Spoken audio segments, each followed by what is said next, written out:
Voilà. On va y arriver.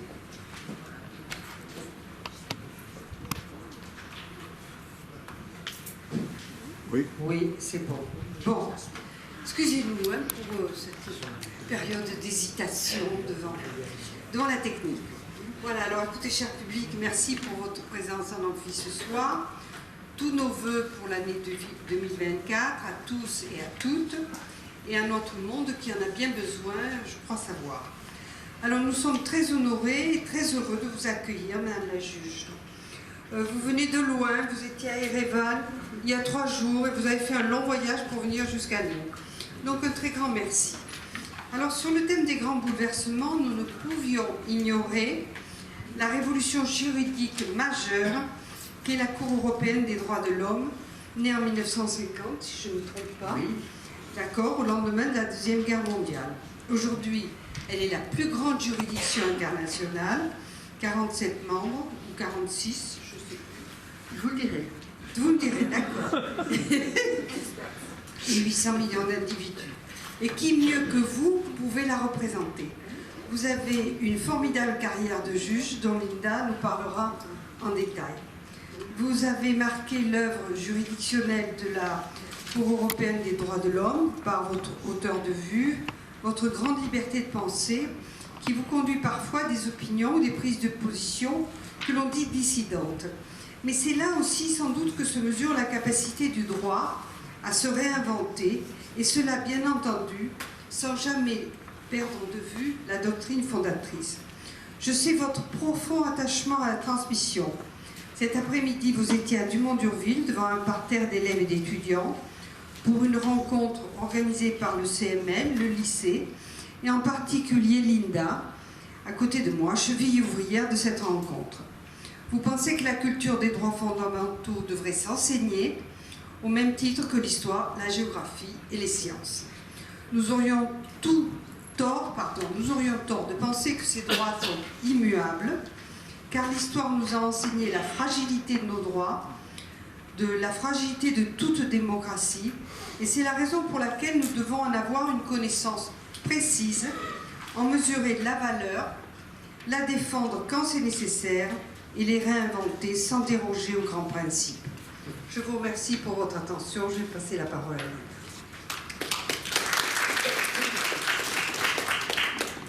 Bonsoir Madame le juge, bonsoir à tous. Alors nous attendions la date du 8 janvier avec impatience pour vous accueillir et je vous adresse à nouveau un grand merci. Grâce à vous, nous allons avoir l'occasion particulière de découvrir l'institution de l'intérieur et de voir les droits humains qu'elle défend. Alors en 2 minutes 30, j'aimerais présenter l'origine de votre engagement, votre parcours, vos valeurs et vos fiertés, alors forcément avec beaucoup d'imperfections et c'est très partiel. Donc l'origine de votre engagement professionnel se résume ainsi, et là je vous cite: « Je me suis intéressée aux droits de l'homme par admiration pour le combat d'avocats français et belges dans la défense des victimes de tortures commises pendant la guerre d'Algérie. Depuis, j'ai toujours eu la conviction que le droit devrait servir à quelque chose. Au fil de mon parcours, j'espère simplement avoir été digne de cette conviction, tâchant moi-même de se servir au mieux des droits de l'homme. » Alors votre parcours le confirme, puisque votre carrière débute comme avocate, puis chercheur au Fonds national de la recherche scientifique en Belgique, professeur de l'Université catholique de Louvain, puis pour le Conseil de l'Europe, vous devenez experte au Comité européen de prévention de la torture, puis élue pour un mandat de juge à la CEDH de 1998 à 2012, ainsi que vice-présidente et présidente de section, puis vice-présidente de la Cour. Ensuite, membre du Comité consultatif des Nations Unies pour les droits de l'homme au Kosovo pendant 4 ans. Aujourd'hui, vous exercez de nombreux mandats, parmi lesquels celui de membre du Comité consultatif de l'Agence des droits fondamentaux de l'Union européenne, et j'en passe. Plusieurs valeurs ou qualités vous définissent. Les premières, c'est la vigilance et le courage. Vous parlez de la nécessité en tant que juriste de rester vigilant et courageux par rapport à ce qu'on observe. Le droit devant, je vous cite encore, toujours servir d'outil pour lutter contre l'injustice. Le droit n'est pas une technique, mais un outil en vue d'eux. Il doit trouver des solutions à des conflits entre personnes, entre États à la lumière de ce qui se passe aujourd'hui. Vous montrez aussi votre volonté de donner du sens, ou plutôt de donner le sens. Vous citez d'ailleurs Paul Ricoeur quand vous étiez interrogé sur le rôle d'interprétation de la Cour. Le sens du texte n'est pas derrière le texte, mais devant le texte, mettant en lumière le travail d'interprétation du juge.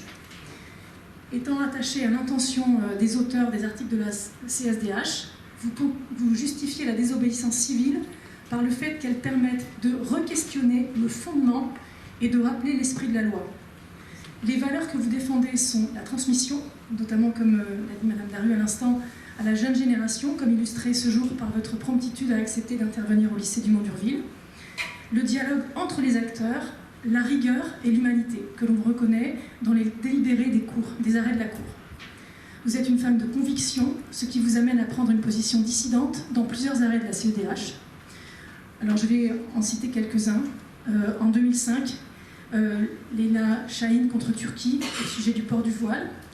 La CEDH considérait que l'interdiction du port de signes religieux dans les écoles n'était pas contraire à l'article 9. En 2011, SH contre Autriche. Il était question du jeu ambigu du consensus européen dans la détermination de la marge d'appréciation. En 2008, N contre RU au sujet d'une femme atteinte du VIH expulsée vers l'Ouganda, la Cour considérant la non-violation de l'article 3 relative à la torture. Alors pour finir, je souhaite évoquer vos fiertés et votre empreinte, très partielle, l'arrêt MSS contre Belgique et Grèce au sujet de la situation des demandeurs d'asile.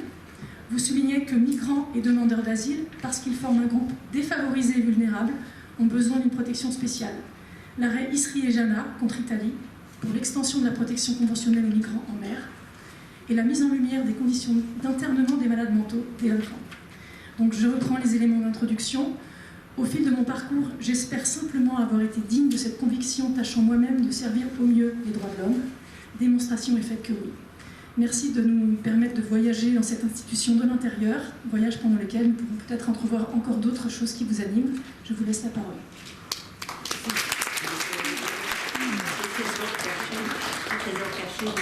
Merci beaucoup, Madame Med. Voilà, ça me touche beaucoup. Vraiment touché. Vous évoquez comme ça de mon parcours. Quand on voit d'extérieur, on dit mais oui, il y a eu ça, il y a eu ça. Donc vraiment, je vous remercie beaucoup et j'en suis vraiment touchée. Merci de votre invitation. Bon, alors on va y aller maintenant. On va y aller. Je vois que vous avez un programme absolument magnifique, je viens de le constater. Il y a quand même des liens avec ce que moi je vais dire aujourd'hui, ça c'est absolument certain, quoi. Donc voilà, je suis toujours contente de parler des droits humains, de parler des droits de la Convention européenne des droits de l'homme, que c'est vrai, j'ai eu quand même cet honneur, un redoutable honneur, de servir pendant près de 14 ans à la Cour européenne des droits de l'homme. J'avoue, j'en parlerai des nuits entières, mais on ne va pas faire ça, ne vous inquiétez pas. Tellement ce sont des choses qui vous prennent, c'est un peu un fil rouge dans une vie, chacun a des fils rouges dans une vie. Eh bien moi c'est un peu ça, c'est un peu la question des droits humains qui m'a toujours alerté. Maintenant il est vrai, c'est pour ça que parler ici avec vous pour moi a du sens, c'est que les droits humains, les droits de la Convention, enfin tous ces droits que nous connaissons, que nous allons encore mieux connaître, ils sont dans une zone de turbulence, ça c'est certain. C'est une zone de turbulence, donc on doit être individuellement et collectivement extrêmement attentif, on doit être lucide, on doit être vigilant et on doit résister. Pour moi, le pire en matière de droits humains, c'est l'indifférence. L'indifférence, c'est pire même que les régressions. Il vaut mieux les affronter, mais l'indifférence, ça c'est vraiment, je trouve, la mort des droits humains. Nos institutions sont fragiles, et vous l'avez rappelé tout à l'heure, que Ricoeur, qui a eu des paroles magnifiques sur le droit et sur la justice, il le dit, nos institutions sont fragiles, elles sont périssables, leur maintien, je le cite, demande un développement. Et le maintien et leur développement demandent une vigilance extrême et un engagement solide. Eh bien, c'est exactement là qu'on en est. Et des séances comme ce soir, pour moi, ça a vraiment beaucoup de sens. Alors, je vais commencer par une... vous avez reçu le petit plan. Le plan, est-ce qu'il est? Donc, je ne vais pas tout à fait le suivre, mais ça vous permet de voir où je vais, et surtout quand j'ai fini. Alors, je démarre avec une citation d'Eleanor Roosevelt que je trouve magnifique. C'est elle qui a mené en 1948 tous les travaux de la Déclaration universelle des droits de l'homme. Et alors, on vient de célébrer les 75e anniversaire, il ne faut pas oublier, c'est quand même un moment important dans la construction des droits humains sur la scène universelle et sur la scène européenne. Et alors, on lui dit, tiens, où commencent les droits humains? Alors sa réponse, je trouve, est magnifique, et elle dit ceci: ils commencent près de chez nous, près de chez soi, en des lieux si proches et si petits qu'on ne peut les voir sous aucune carte du monde. Ils constituent pourtant l'univers personnel de chacun, le quartier où nous habitons, l'école ou le collège que nous fréquentons, l'usine, la ferme ou le bureau où nous travaillons. C'est là que chaque homme, que chaque femme, chaque enfant aspire à une justice équitable, à l'égalité des chances et à la même dignité, sans discrimination. Si ces droits n'ont pas de sens dans de tels lieux, ils n'auront pas de sens ailleurs. Sans l'action des citoyens engagés, et c'est vous, sans l'action des citoyens engagés pour les faire respecter dans leur entourage, nous ne verrons pas de progrès dans le monde. Et je trouve cette citation, elle est magnifique dans un milieu tel que celui-ci, où c'est quand même de l'éducation que l'on fait ici collectivement. Si les citoyens engagés ne les font pas respecter, ces droits, il n'y aura pas de progrès dans le monde. Voilà le sens au fond d'une réunion comme ça. Alors je vais d'abord commencer par une petite mise en contexte. Je ne peux pas m'empêcher maintenant, en parlant de la Convention européenne des droits de l'homme, de montrer quand même un peu d'où ça va. Parce que sinon on les prend comme ça en tant que telles. Bon, il y a beaucoup de questions quand même très importantes qu'il faut mettre dans le contexte. Alors voilà, c'est comme ça que j'ai choisi de le faire, à bien ou mal, c'est vous qui jugerez plus tard. Alors la mise en contexte, c'est d'abord rappeler ces métaphores des générations des droits humains, parce qu'on parle des droits humains, c'est très joli, mais qu'est-ce que c'est au définitif les droits humains? Eh bien alors, dans tout ce qu'on examine en matière de droits humains, indépendamment des textes, ça on verra dans un moment, on distingue souvent ce qu'on appelle des catégories de droits ou des objets de droit, et lorsqu'on met ça dans la ligne du temps, et ça moi ça m'intéresse beaucoup plus, on évoque ce qu'on appelle des générations des droits humains. Alors c'est peut-être une lecture un peu réductrice, mais que je trouve quand même qui montre bien que les droits humains, c'est un développement progressif. Ça se construit progressivement. On n'y arrivera jamais, ça n'a pas de sens, puisque les droits humains sont des droits de résistance. Donc il ne faut pas croire qu'un jour il y aura un monde parfait, heureusement d'ailleurs. Donc ce sont des droits qui évoluent avec le temps et dans lesquels on a chacun un petit rôle à remplir. C'est pour ça que j'aime bien partir de ces générations des droits humains. Et vous verrez comment ça rentre dans les textes dont on parlera dans un moment. Alors les droits liberté, les droits égalité et puis maintenant les droits solidarité. Ça c'est un peu ces trois générations. Alors la première génération, c'est ce qu'on appelle ces fameux droits liberté. Ces fameux droits liberté, ce sont appelés les droits civils et politiques. Quand on parlera de la Convention européenne des droits de l'homme et quand vous verrez le film, merci Cécile van der Borch, merci ma chère collègue de l'Université de Toulon d'avoir arrangé qu'on le verra. Lorsque vous verrez le film, vous comprendrez ce que c'est les droits civils et politiques. Ce sont ces droits liberté. Ces droits liberté que l'on trouve dans la Convention européenne des droits de l'homme, ce sont des droits subjectifs qui nous appartiennent et que l'on peut faire valoir devant un juge. C'est pour ça qu'on dit que ces droits-libertés, ce sont des droits justiciables. On peut les faire valoir devant un juge, on va déjà beaucoup plus loin. Alors c'est ça la première génération des droits humains. C'est les plus anciens. Nous devons pouvoir défendre nos libertés à l'encontre de l'État léviathan, bien entendu. On doit se protéger contre les risques d'arbitraire, contre les abus de pouvoir, sous toutes les formes. Ce sont des droits de résistance contre le pouvoir, contre le gouvernement, contre l'État. C'est ça les droits humains, c'est ça les droits humains au départ. Mais aujourd'hui, c'est ça qui est vraiment intéressant aux droits humains, c'est qu'ils évoluent. Aujourd'hui, la redéfinition du rôle de l'État, on la connaît tous évidemment.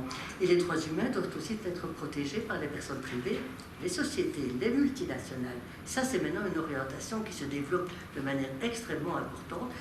On doit se protéger pas simplement contre l'État, mais aussi contre le pouvoir économique, contre le pouvoir atomique, et toute l'orientation aujourd'hui du développement des droits humains par rapport aux sociétés et aux multinationales, c'est vraiment une orientation dont vous allez voir les développements dans les semaines et dans les mois qui viennent. Alors ce socle de droit-liberté, Marx disait, ce sont des droits égoïstes, ce sont des droits bourgeois. Oui, c'est très joli. Non, et de nouveau, Ricoeur vient à la rescousse. C'est pour ça que j'aime vraiment bien ce qu'il dit. Il dit non, ces droits civils et politiques, c'est la primauté du vivre ensemble sur les contraintes qui sont liées à un système politique, à une organisation politique. C'est la base de l'état de droit. C'est la base de l'état de droit. Mais les droits, liberté, le droit à la vie, le droit à la vie privée, le droit au mariage, le droit à la liberté d'expression, tout ça, ce sont des droits qui ne s'exercent pas dans un vide. Et c'est ça qui nous amène à la seconde génération, à la deuxième, génération des droits humains. Les droits et libertés, ça ne s'exerce pas dans un vide, ça s'attache, nous tous qui sommes ici, bien entendu, ils s'attachent à des situations, à des personnes qui sont en situation dans une communauté, dans des rapports sociaux, à travers lesquels nous tous, dans toute notre vie, on se construit, on se détruit, à travers lesquels on vit, et puis parfois on survit. C'est l'éducation, c'est la santé, c'est la protection sociale, c'est le logement, c'est le travail, c'est la culture aussi, la culture qui pour moi est tellement importante. Ce sont alors des droits qui demandent cette fois-ci de l'État, non pas de ne pas prendre pas empiéter sur mes libertés, mais au contraire d'avoir une action. Il faut créer des conditions pour assurer les réalisations. Donc c'est tout à fait différent les droits de la seconde génération, de la deuxième génération. Ce sont des droits égalité. Ce sont des droits égalité et ça se traduit dans le terme de droit par les droits économiques, sociaux et culturels. Ça, c'est la seconde génération des droits humains et dans lequel on voit que des avancées aujourd'hui sont même de plus en plus importantes. Je crois que c'est Touraine qui se disait, donc qu'est-ce que la démocratie? La reconnaissance des droits serait vide de contenu si elle ne conduisait pas à donner à tous la sécurité et à étendre les garanties légales qui protègent les plus faibles. Tout à l'heure, M. Martin, on entendait dans la radio la question des sans-abri. Où êtes-vous, M. Martin? Alors vous êtes là. C'est exactement ça. C'est ce qu'on entendait quand on arrivait ici. Alors c'est bien pour ça qu'évidemment le discours des droits humains est parfois intolérable ou même insultant pour certains. Parce qu'ils ne peuvent se vivre et ne peuvent se réaliser que si conditions que je viens d'évoquer sont présentes. Alors entre les droits de liberté et les droits d'égalité, il y a évidemment des liens, des interactions, on ne peut pas séparer tout ça. Il n'y a pas de cloison étanche, comme dit la Cour européenne des droits de l'homme, qui les sépare. La démocratie sociale, la démocratie économique, c'est une autre forme de démocratie. Et la démocratie économique, j'attache un petit peu d'importance encore maintenant, parce que la semaine prochaine, c'est tout un débat ou un colloque au barreau de Bruxelles, à l'occasion d'ouverture de l'année judiciaire, exactement là-dessus. Quid du droit humain des entreprises? Voilà que les avocats du plus grand barreau de Bruxelles qui disent maintenant, eh bien, on va tâcher de leur insuffler l'idée que la démocratie économique, c'est aussi fait partie de la démocratie. D'ailleurs, le prix Nobel d'économie, moi je ne suis pas économiste, ça je le dis de suite, mais Amartya Sen, il a écrit des très très... C'est cet économiste indien, et lui il fait un lien, il a été à un moment donné prix Nobel d'économie, il fait un lien entre la nature non démocratique d'un système politique et les familles. Et il dit les différentes libertés, celles que je viens d'évoquer, droit des élections, droit à la vie privée, droit, etc. Il dit toutes ces libertés positives qui existent dans un État démocratique, l'exercice de la liberté de presse, de la liberté de parole hors censure, c'est la force qui va être responsable de l'élimination des famines. Il fait le lien entre les famines et les libertés positives. Et alors vous avez vu qu'il y avait un rapporteur spécial des Nations Unies sur le droit à l'alimentation. C'est précisément un Belge qui est brillantissime en matière de droits de l'homme. Ça, c'est vraiment notre génie en matière de droits de l'homme, c'est Olivier de Scuter. Il faut l'inviter absolument. Vous ne comprendrez rien au début, mais à la fin, ça va. Là, il est vraiment le plus fort qui soit. Et il dit, le plus grand déficit dans l'économie alimentaire est d'ordre démocratique. Et ça, c'est vraiment pour moi quelque chose qui est fort. Droit liberté, droit égalité, sous des formes des droits économiques, sociaux et culturels. Et puis, il y a une troisième génération qui commence à arriver. Là, nous sommes impliqués. Ce sont les droits solidarité. On voit très bien qu'il y a une ouverture dans l'espace, dans le temps. On voit apparaître ces droits de la troisième génération. C'est le droit à un environnement sain, le droit au respect du patrimoine commun d'humanité, le droit à l'assistance humanitaire, le droit au développement. Ils ne sont pas encore inscrits dans les textes des droits humains, mais on voit très bien que la prise de conscience aujourd'hui dépasse bien l'imaginaire. Et donc, ces droits fondamentaux, première, deuxième, troisième génération, il faut les défendre, il faut les protéger, il faut les créer, il faut les développer. Et ces droits de la solidarité, c'est nous qui sommes en charge maintenant. C'est la société civile qui a un rôle majeur à jouer. Et la société civile a un rôle majeur à jouer, et c'est cette mobilisation de la société civile qui permettra l'éclosion de ces droits fondés sur la solidarité. L'exemple des procès climatiques que l'on voit maintenant dans beaucoup de pays, où effectivement des membres des sociétés civiles, des ONG, des groupes de particuliers introduisent des procès contre l'État, disant au nom du droit à la vie privée, que s'ils ont signé des accords s'agissant de réchauffement de la planète et que l'on ne tient pas ces engagements, eh bien c'est la solidarité des générations présentes et futures qui est en cause. Et ça commence à venir. Donc les droits de la solidarité, les droits de la troisième génération commencent à arriver. Il y a des procès qui sont en cours en Belgique, on l'a vu tout récemment dans l'affaire Klimaza, que tu as peut-être suivi, parce que voilà, j'ai une collègue de mon université qui est ici, que je salue avec affection, Cécile Van der Voort, que je connais depuis toujours. Voilà, c'est vrai, parce que depuis si longtemps. Et alors ce procès Klimaza en Belgique, ce sont un groupe, 60 000 personnes qui se sont réunies pour faire introduire ce procès, pour dire à l'État, vous avez signé ces questions sur le réchauffement climatique, et alors où en êtes-vous aujourd'hui?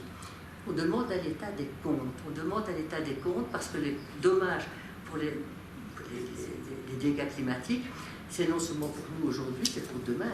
Et l'idée que les droits fondamentaux peuvent avoir des effets pour les générations futures, ça c'est une révolution. Ça c'est tout à fait nouveau. Les générations futures. C'est à la fois intergénérationnel et interspatial, puisque évidemment les dégâts liés à l'environnement sont tout à fait mondialisés. Donc je vous dirais voilà la question que je voulais mettre d'abord en perspective, les droits liberté, les droits égalité, les droits solidarité, et c'est cette évolution dans le temps que je trouvais significative et notre rôle comme société civile. Alors, au sein de cette mise en contexte, en ce qui concerne les textes, eh bien, celui dont il faut évidemment évoquer le rôle et la part, parce que c'est vraiment le texte fondamental, c'est la Déclaration universelle des droits de l'homme. Alors, la Déclaration universelle des droits de l'homme, on vient de fêter, si j'ose dire, célébrer le 75e anniversaire il y a un mois, puisque c'est le 10 décembre 48, donc c'est impossible de ne pas en parler aujourd'hui. La Déclaration universelle des droits de l'homme répond à ce proverbe touareg que je trouve assez beau: marche en avant de toi-même comme le premier chameau de la caravane. Maintenant, je l'ai retrouvé tout à l'heure, je ne l'avais pas. Donc, marche en avant de toi-même comme le premier chameau de la caravane. Eh bien, à Paris, parce que tout ça a été fait en France, c'est ça qui est quand même formidable, vous qui êtes en France, voyons, à Paris, au Palais Chaillot, 10 décembre 48, eh bien, l'humanité a entamé cette marche. Elle a entamé cette marche, et avec la Déclaration universelle des droits de l'homme, eh bien, on a une immense marche en avant. Et cette Déclaration universelle des droits de l'homme, elle est toute petite, c'est ça. C'est pas plus que ça. Donc tout le monde peut lire 10 pages quand même. Hein. C'est pas plus que ça. C'est un texte tout simple, mais comme toujours, les textes les plus simples sont les plus forts. Elle affirme solennellement des choses que l'on sait, mais que maintenant on doit mettre en œuvre, parce que parler de tous ces textes, pour moi, et ça j'aurais dû le dire plus tout à l'heure, Madame Julet, voilà, qui m'a pas mis à l'esprit, tous ces textes qui sont là, parce qu'on a beaucoup de textes en matière de droits fondamentaux, il faut les mettre en œuvre. C'est l'effectivité qui est la question cruciale du moment. Et si on les critique, et parfois à juste titre, on critique leur manque d'effectivité. Alors, la Déclaration universelle des droits de l'homme a deux dispositions fondamentales. Pour la première fois sur la scène universelle, en 1948, dans une période extrêmement difficile, au lendemain de la Seconde Guerre, au lendemain de la découverte de l'indicible, de la Shoah, de l'Holocauste, au moment de la guerre froide qui commençait en 1948, c'était pas rien. Au moment où la Palestine, la question de la Palestine, qui maintenant évidemment occupe nos jours et nos nuits, tellement ce qui se passe est terrible. Eh bien, en 1948, à ce moment-là, il y a eu cette affirmation: tous les êtres humains naissent libres et égaux en dignité et en droit. Point. Il n'y a plus à discuter. Tous les êtres humains, quels qu'ils soient, hommes, femmes, enfants, enfin, tous les êtres humains naissent libres et égaux en dignité et en droit. Article 1, article 2. Tous les droits et les libertés proclamés dans ce texte doivent être assurés à tous, sans distinction aucune, de race, de couleur, de sexe, de langue, toute forme de distinction, de discrimination, d'origine nationale, d'origine sociale, de fortune, de naissance est tout à fait interdit. Donc, c'est pas une question d'interdit, égalité, absence de toute discrimination.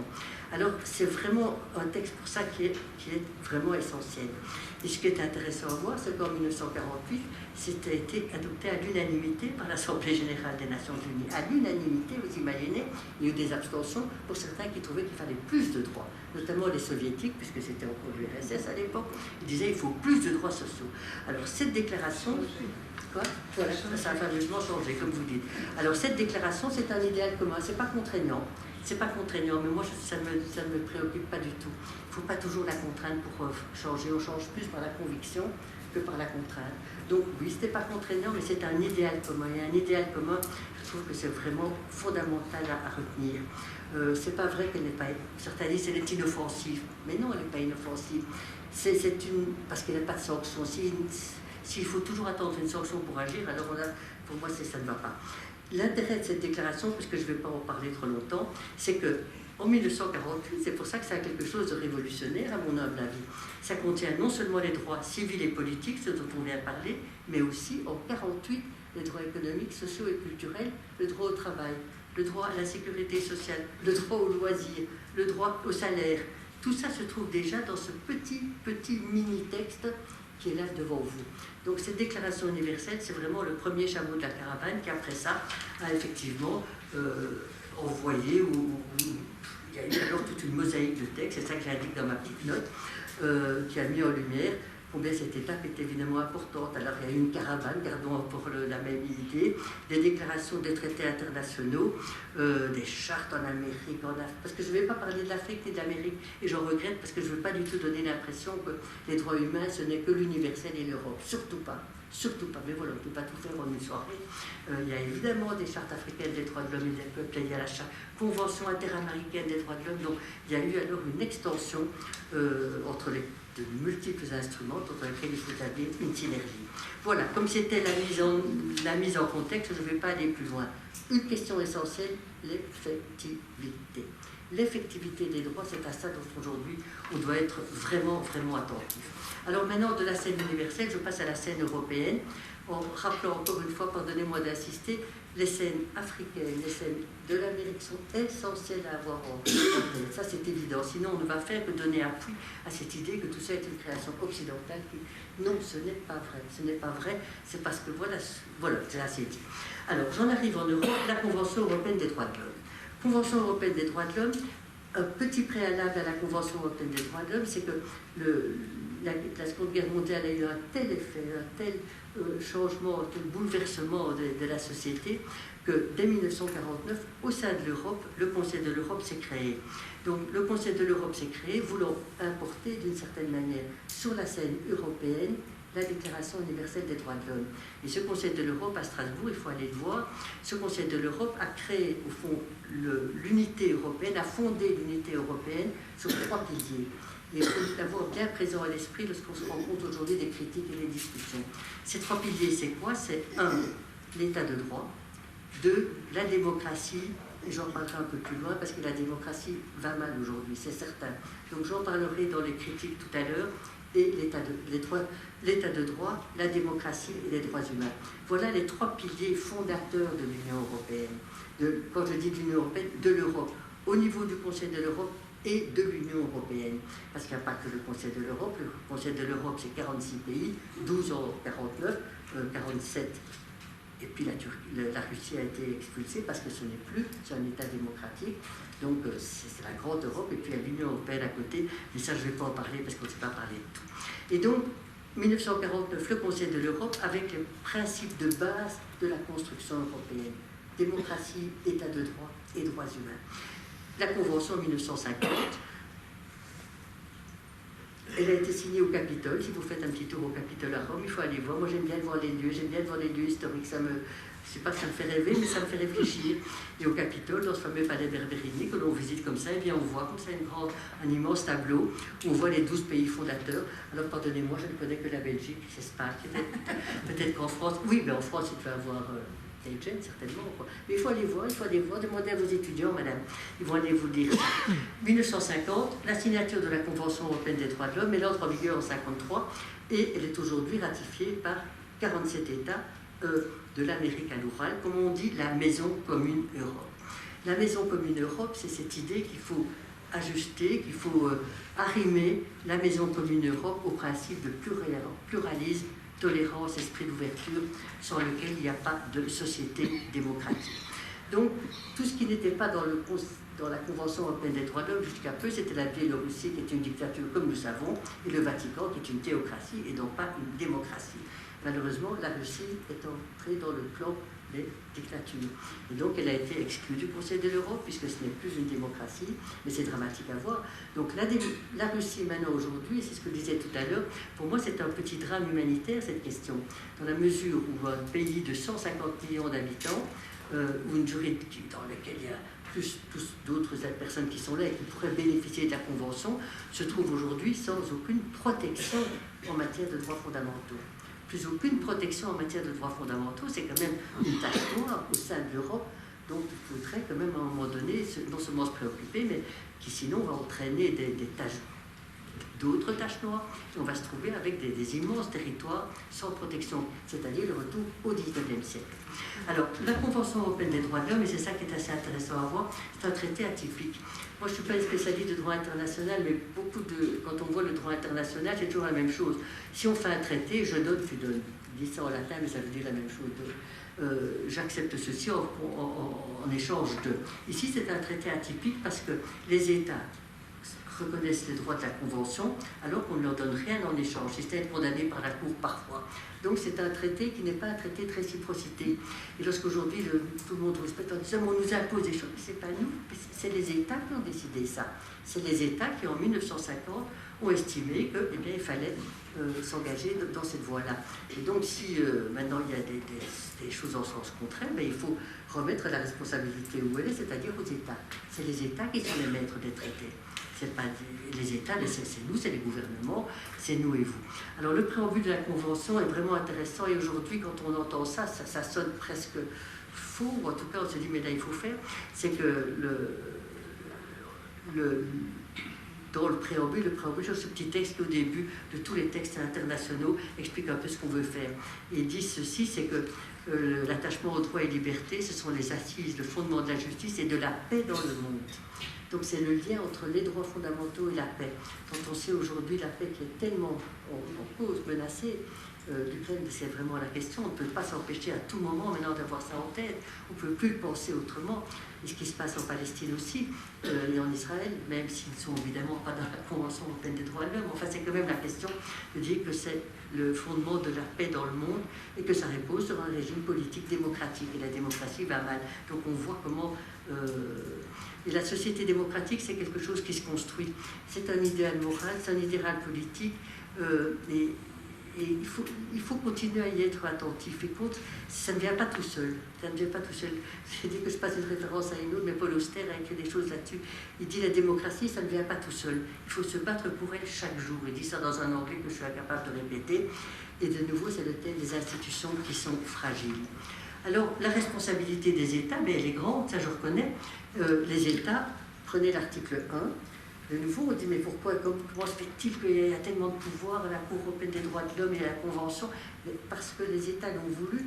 L'article 1, c'est un petit bijou de créativité juridique, qui est dû à un Belge, disons-le, un peu surréaliste, disons-le aussi.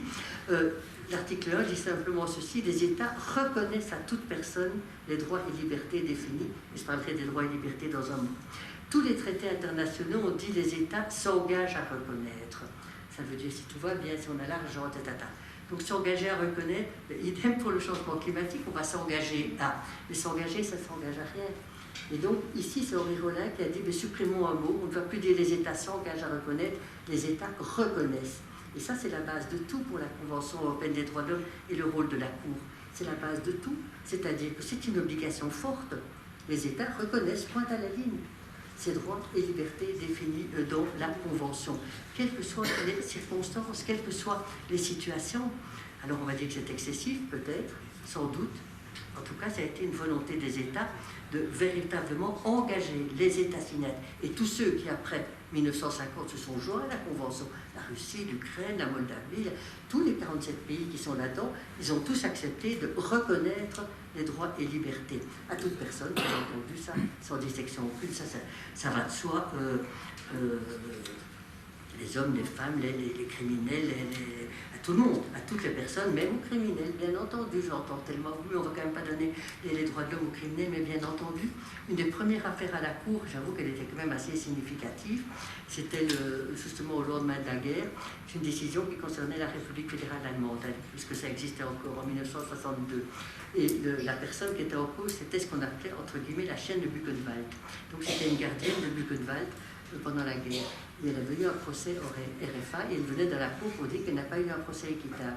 Et la Cour lui a donné raison, à la entre guillemets, parce que je n'aime pas ces stigmatisations des personnes, mais même à cette personne-là, en 1962, au lendemain de la guerre. Les droits humains sont pour tous, parce que c'est au cœur des droits humains, c'est l'humanité des personnes. C'est ça. C'est ça le cœur de tout. C'est pour ça que ces droits sont universels, parce qu'on s'attache au fond de notre humanité commune, quelle que soit notre position, quels que soient nos défauts, quels que soient nos excès.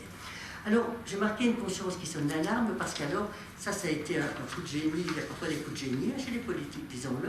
Un coup de génie des politiques, c'était en 1950 de dire que pour que ces droits soient porteurs dans la vie des personnes et des collectivités, eh bien, il faut les traduire en action. Quand je parlais de l'effectivité, traduire en action, ce sont des thèmes qui, pour moi, aujourd'hui, sont absolument capitaux. Et leur idée originale, c'est de dire, eh bien, maintenant, on va mettre un mécanisme de contrôle. Alors, la déclaration était un idéal commun, maintenant on va mettre un mécanisme de contrôle. C'est une suite logique. On va mettre un mécanisme de contrôle pour que ces droits, et la Cour le répète toujours, la phrase je la connais par cœur, pour que ces droits ne soient pas théoriques et illusoires, mais concrets et effectifs. C'est ça la Cour européenne des droits de l'homme. C'est ça la Cour européenne des droits de l'homme dont on parlera dans un moment. C'est pour que ces droits soient concrets et effectifs. C'est l'évolution, un idéal commun, et bien maintenant, sous un contrôle d'une juridiction supranationale qui va exercer le contrôle externe sur la mise en œuvre de ces droits par les États qui rejoignent le club. Voilà, les États qui rejoignent la Convention, c'est-à-dire 47 jusqu'à hier, 46 aujourd'hui.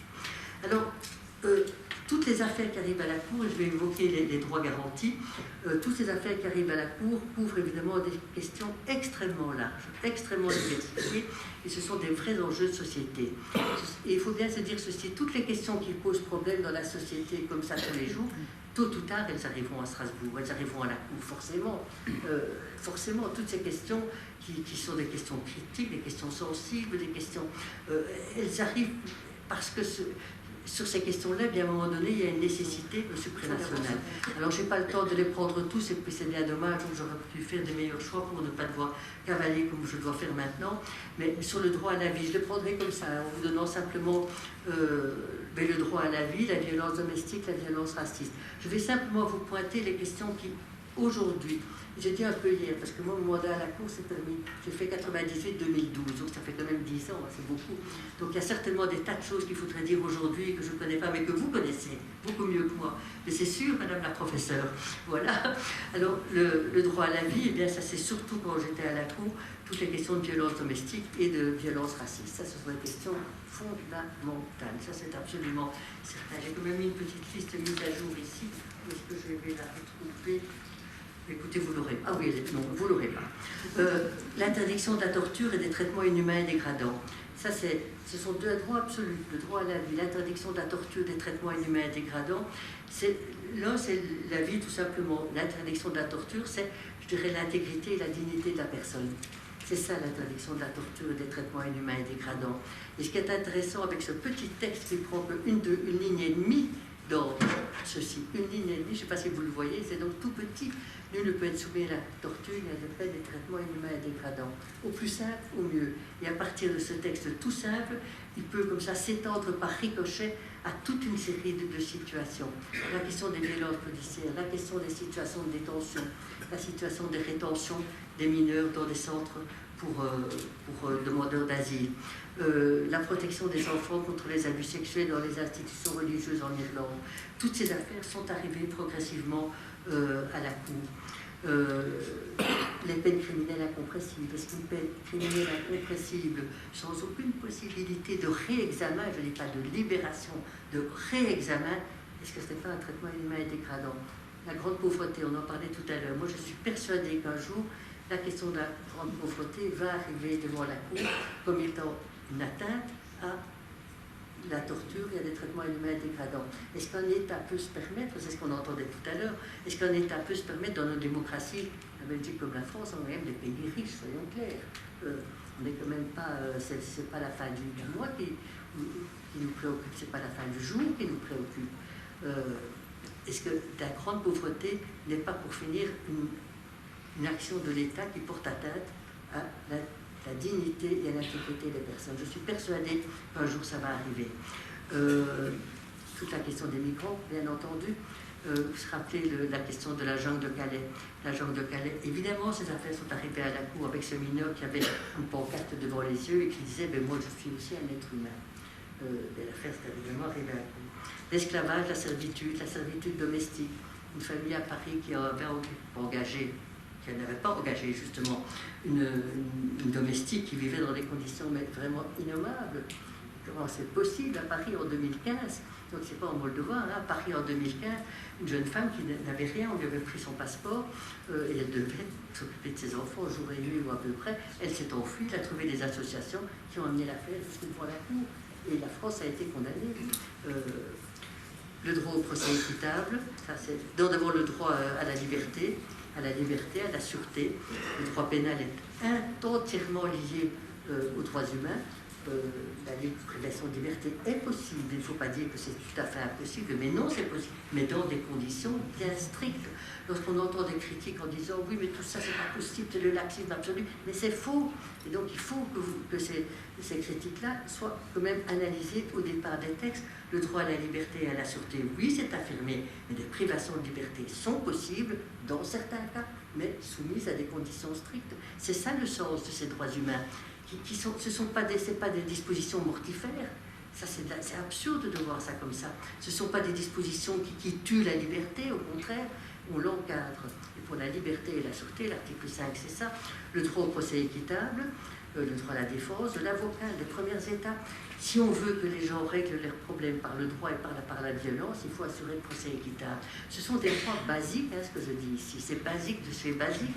Le droit au respect de la vie privée et familiale, c'est le droit, par exemple, d'un enfant né par gestation pour autrui d'avoir une filiation.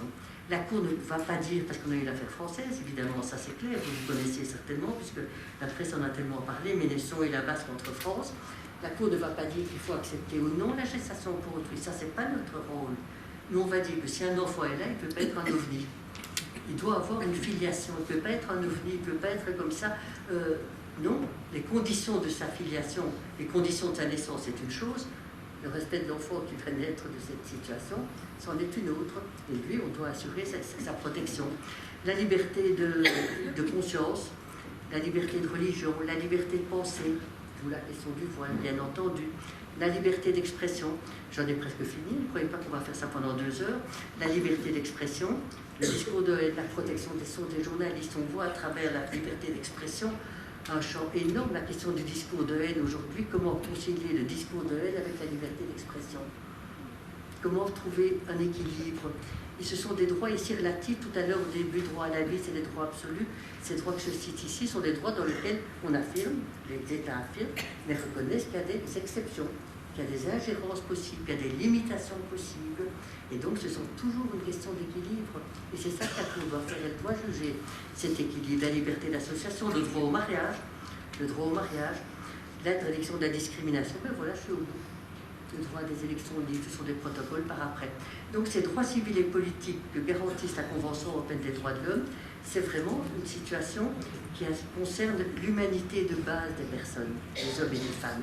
Et là, on voit très bien que tous les effets des divers conflits de la guerre arrivent tôt ou tard à la Cour. Et donc, on le voit pour la situation en Ukraine. Actuellement, sachez quand même vérifier, la Cour est saisie de toute une série d'affaires qui concernent l'Ukraine.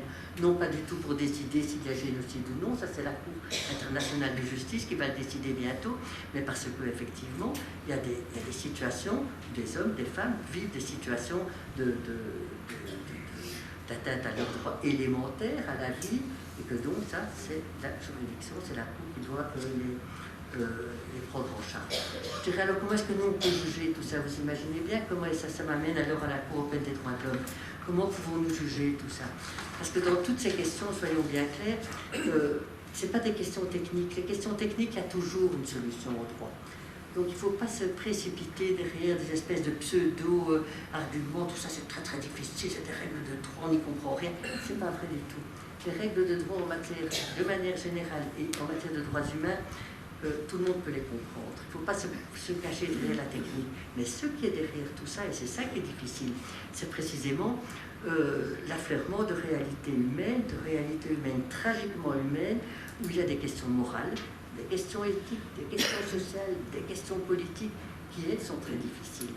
Qu'est-ce que c'est la haine? Qu'est-ce que c'est la haine dans une société démocratique? Qu'est-ce que c'est la torture? Qu'est-ce que c'est la liberté d'expression? Oui, je peux dire que la liberté d'expression, c'est de dire effectivement tout ce qu'on veut, jusqu'où. Où sont les limites? Donc c'est tout ça qui est difficile à juger. Oui, on peut, de nouveau Ricoeur, il dit évidemment, c'est lorsqu'il dit le sens d'un texte n'est pas derrière le texte, mais devant lui, et il dit aussi, les normes deviennent à leur tour muettes devant des cas de conscience indécidables. Et ça, c'est toujours dans le même ouvrage qu'il a dit que ça. Et ça, je l'ai vécu presque au quotidien. Les normes, toutes ces normes qui sont là, dans ces textes, dans ces petits livres, dans tout ce que vous voulez, elles deviennent à leur tour muettes devant des cas de conscience qui sont parfois vraiment indécidables. Ça, c'est vraiment Et donc, c'est ça qu'il faut comprendre dans le travail et le rôle de la Cour européenne des droits de l'homme qui est chargée de le faire. Alors, ça m'amène à mon troisième point. Voilà, comme ça j'avance dans les temps, et nous aurons même le temps pour notre petit film, chère madame, ne vous inquiétez pas. Alors, la Cour européenne des droits de l'homme. Donc, d'abord, qui sont ces juges? Eh bien, ce sont 47 juges, maintenant 46, parce que chaque État qui participe à la Convention européenne des droits de l'homme a le droit de participer à sa mise en œuvre. Ça, c'est un principe de droit international que je trouve assez sain. Alors, ça veut dire qu'il y avait un juge pour un immense pays comme la France, bien sûr, comme l'Angleterre, comme l'Allemagne, puis un pour Saint-Marin, c'est même pas un quartier de Toulon, un pour Monaco, qui est votre voisin. Donc, quelle que soit la taille, quel que soit le poids politique, tout le monde a le droit d'y participer de manière égale. Il y a un juge pour tous ces pays. On ne va pas juger à 46, ne vous inquiétez pas, bien entendu.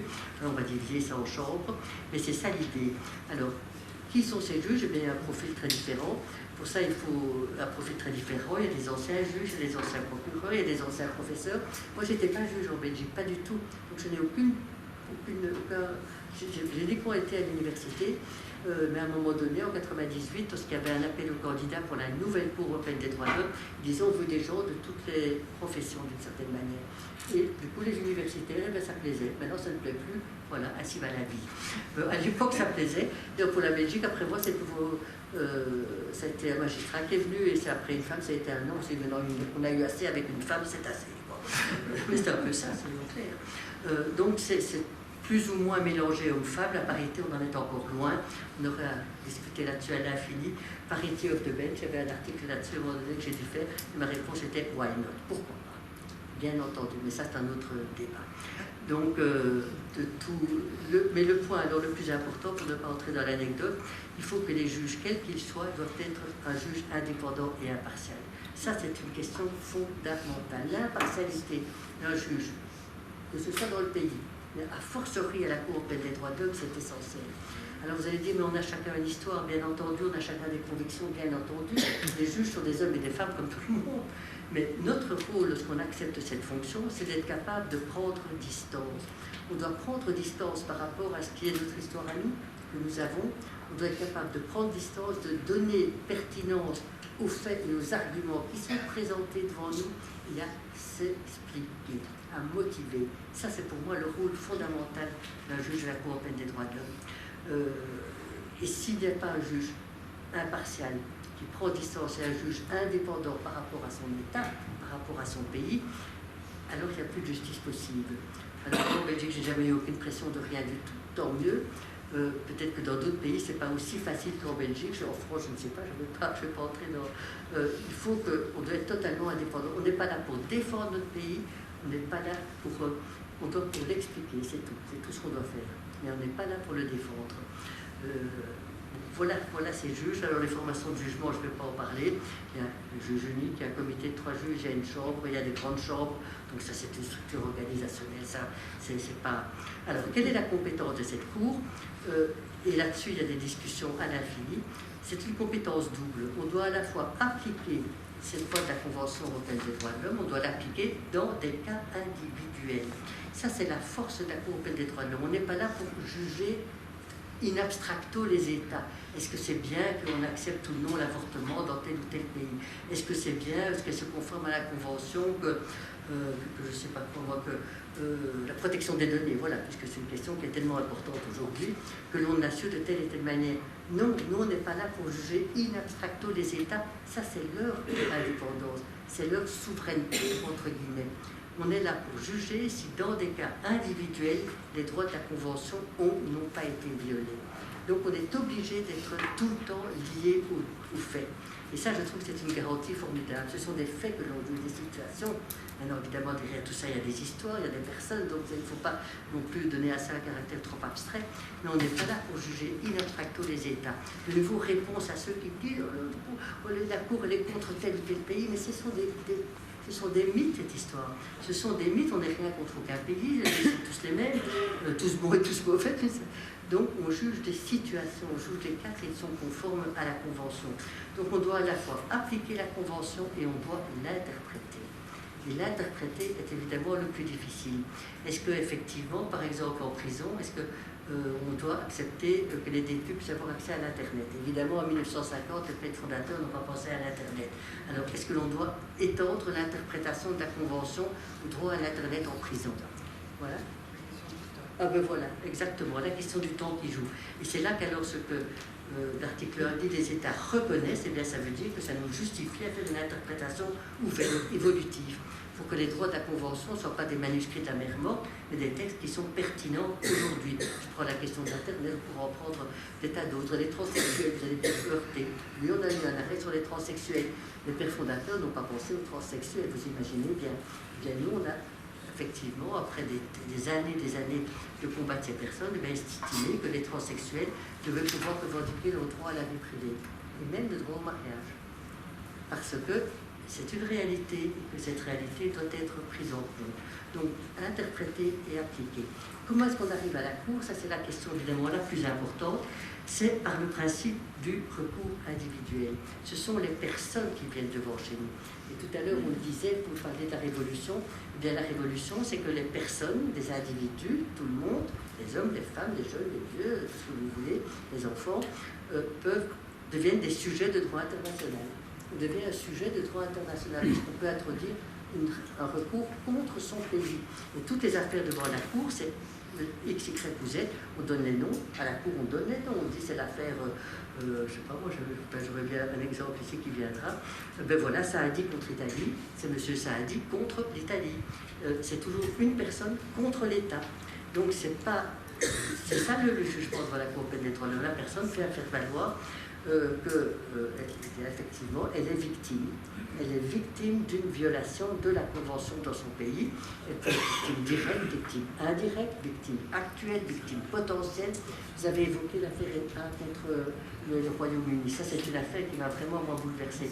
C'est une femme atteinte du sida qui demandait tout simplement qu'on l'expulse pas en Ouganda, où il disait qu'elle n'avait pas de soins médicaux suffisants. Donc, elle invoquait une atteinte potentielle. Si on la renvoyait, elle allait effectivement mourir parce qu'il n'y aurait pas les soins adéquats. Et donc, c'est vraiment le type même de la victime potentielle. Malheureusement, la Cour a estimé que elle n'était pas encore assez malade pour qu'on refuse son expulsion. Elle a été expulsée, elle est morte comme il se devait. Et voilà, donc cette affaire, c'est là-dedans qu'elle a fait une opinion. Enfin, oui, cette opinion dissidente, c'est peut-être celle qui m'a le plus. Je n'ai pas compris comment la Cour avait pu aller de l'autre sens. Voilà. Donc les opinions dissidentes, c'est comme ça. Si on a la chance de pouvoir faire des opinions dissidentes, si on n'est pas d'accord, il ne suffit pas de bougonner dans son coin. Ça, c'est facile. Il faut l'écrire. Il faut l'écrire et il faut le dire. Et il faut s'expliquer. Et parfois, on se rend compte que tout le monde fait ce qu'on a dit là. Ça ne tient pas la route et on arrête. Donc, l'obligation des opinions dissidentes, c'est bien. Donc, le recours individuel, c'est ça. Maintenant, ce qu'il faut dire, et ça, je n'aurai pas beaucoup l'occasion d'en parler, c'est que de plus en plus d'affaires interétatiques. Ça, c'est prévu aussi de la Convention.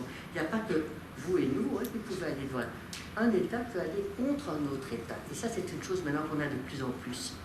On a de plus en plus un État contre un autre État, ce qu'on appelle des affaires interétatiques. La Géorgie contre la Russie. Rappelez-vous, en 2008, la question de la Géorgie, qui se sont fait fameusement agresser par la Russie, il y a une affaire Géorgie contre Russie. Chypre contre Turquie. Donc là, on est dans le domaine beaucoup plus du politique. Ça veut dire que certains États disent, maintenant on fait une action. C'est ça la garantie collective des droits de l'homme. Tous ceux qui signent la Convention doivent la mettre en œuvre et avoir le courage, parce que certains courage diplomatique de le faire. Souvent, ces requêtes interétatiques n'aboutissent pas parce que l'État se trouve tout seul. Il se trouve tout seul et alors, évidemment, je n'aime pas trop d'avancer. Mais si on veut vraiment donner du sens à ça, aujourd'hui, dans l'état de situation où on en est, ça, c'est quelque chose qu'il faut vraiment développer. Alors, il y a des conditions de recevabilité, évidemment, comme il se doit. Et les conditions de recevabilité, j'en tiens une, il faut avoir épuisé toutes les voies de recours internes. Ça, c'est absolument essentiel. Les droits humains doivent être les droits de la Convention, il faut les respecter à la maison, dans les États. C'est là que ça commence. Rappelez-vous ce qu'a dit Eleanor Roosevelt, c'est là que ça commence. Dans des lieux si petits qu'on ne les voit pas sur la carte. Donc c'est là que ça doit commencer. Et la Cour va alors toujours appliquer avec strictement, s'il n'y a pas d'épuisement des voies de recours internes, ce qui existe dans le pays, eh bien là on ne peut pas le prendre. On ne peut pas le prendre parce que ce n'est pas notre rôle. On n'est pas là pour remplacer les juridictions, on est là pour les contrôler de l'extérieur. Voilà, je vais avancer parce qu'il est temps. On a commencé plus tard. Vous êtes d'accord? Vous me donnez ces 20 minutes en plus, pas 5 minutes en plus, hein, parce que sinon je n'en sortirai pas.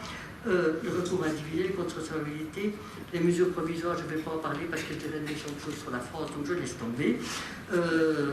Les arrêts de la Cour, ben voilà, il y a tout un débat. Il faut venir à la Cour, il faut y aller, c'est pas loin, je suis français, pardonnez-moi, il faut y aller. Vous devez aller jusqu'à Strasbourg, c'est pas loin. C'est pas loin, c'est quelques heures de train. Et alors il faut assister à une audience et vous comprendrez beaucoup mieux comment ça se présente. De quelle manière, dans ce beau palais des Trois Globes que nous allons voir dans un moment. Il faut aller, quand vous aurez compris tout, quand vous serez sur place, vous comprendrez beaucoup mieux et vous demanderez qu'on vous fasse des explications sur tout ça. Et alors c'est beaucoup plus intéressant. Ah oui, ça c'est très bien, quoi. Alors voilà, je ne vais pas en aller plus loin. Alors les critiques, elles existent bien entendu. La première critique, c'est le gouvernement des juges. C'est les juges qui font la loi. Mais non, on ne fait pas la loi. On n'a pas d'agenda politique. Si les États ne le font pas, on doit prendre nos responsabilités. Ça, c'est absolument... Alors, ce gouvernement des juges, c'est l'argument qui date du début du siècle. C'est facile à dire. Vous prenez avec ce qui s'est passé avec la Pologne... L'Union européenne n'a pas pu dire que tout compte fait, la Pologne et la Hongrie, qui était devenue un État illibéral, eh bien, il n'a plus sa place dans l'Union européenne. Qu'est-ce qu'il les juges? Les juges alors ont pris leur disposition. Ça y est déjà, mais on y est. Alors, les dangers, c'est le déclin de la démocratie. Voilà, j'avais tout un petit quelque chose là-dessus. Vous ne l'aurez pas, mais vous pourrez le voir partout ailleurs. Et les promesses, eh bien, c'est le rôle de l'éducation. Ça, dans la Déclaration universelle, c'est déjà là, la folie même. C'est là que ça part, c'est là qu'il faut aller. Voilà, et je voulais terminer par l'esprit d'utopie. Ben, l'esprit d'utopie, c'est que nous devons avoir, mais une utopie concrète. Donc une utopie, c'est effectivement ça. Qu'est-ce qu'on ne voit aujourd'hui, qu'est-ce qui se passe autour de nous et qu'on ne voit pas et qui un jour nous sera reproché. Ça, c'est quelque chose qui me hante absolument, parce que ça va arriver, c'est certain. Des choses qui nous paraissent tout normales, on dirait, mais c'était... donc il faut être vraiment très attentif. Et puis, de nouveau rigueur, il y a une époque où tout est bloqué par des systèmes qui ont échoué et qui ne peuvent être vaincus. L'utopie est notre ressource. Il dit, il se peut que certaines époques appellent l'utopie. Je me demande si ce n'est pas le cas de notre présent, dit-il il y a 15 ans. Et moi, je crois que c'est la même chose en 2023. C'est ça la question. Mais une utopie concrète, ce n'est pas une utopie comme une chimère, ça c'est les pays totalitaires. Une utopie concrète, c'est vraiment ce désir ou cette volonté de voir plus loin que l'immédiat, de voir plus loin que ce qui est au bout de notre nez, et de voir qu'il y a des orientations vers lesquelles on doit aller, des horizons communs vers lesquels on doit tendre. Voilà, j'avais encore plein de choses à dire, mais vous ne l'aurez pas. Ça sera pour une prochaine fois, ou jamais. Et alors maintenant, on va voir le film. On va voir le film, et comme ça, j'aurai mes 15 minutes. Parce que là, vous verrez ça de manière beaucoup plus, de manière beaucoup plus humaine, plus... Et pour l'instant, préparez vos questions pour après.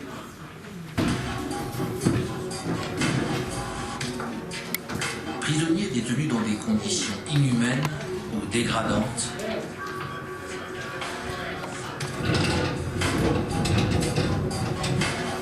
plaignants attendant depuis de nombreuses années que les tribunaux civils examinent leur affaire,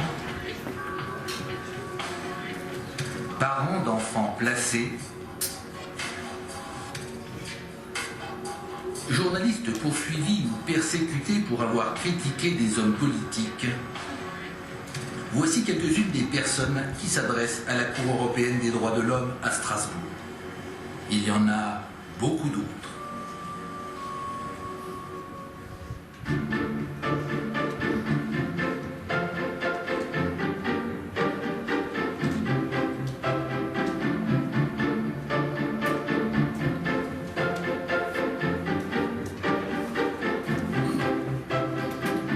Depuis 1995, la Cour siège dans ce bâtiment conçu par l'architecte britannique Richard Rogers.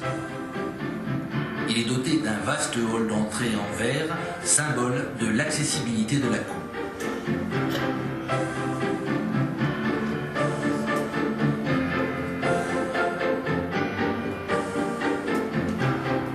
Voici la salle d'audience principale.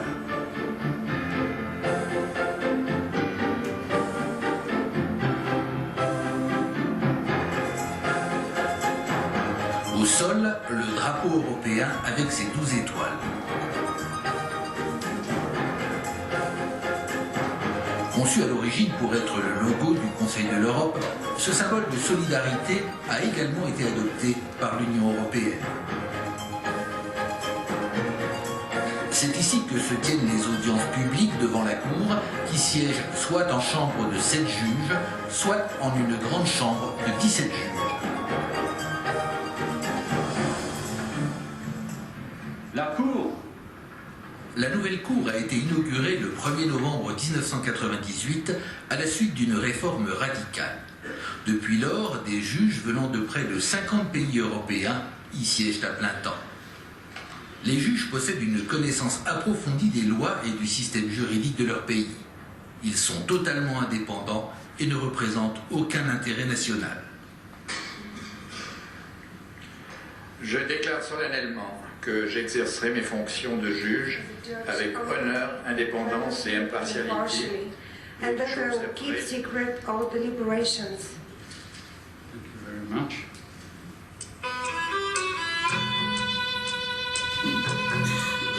Alors que les images des camps de concentration et des atrocités de la Seconde Guerre mondiale étaient encore présentes dans toutes les mémoires, de nombreux pays européens se rassemblent au sein d'une nouvelle institution, le Conseil de l'Europe.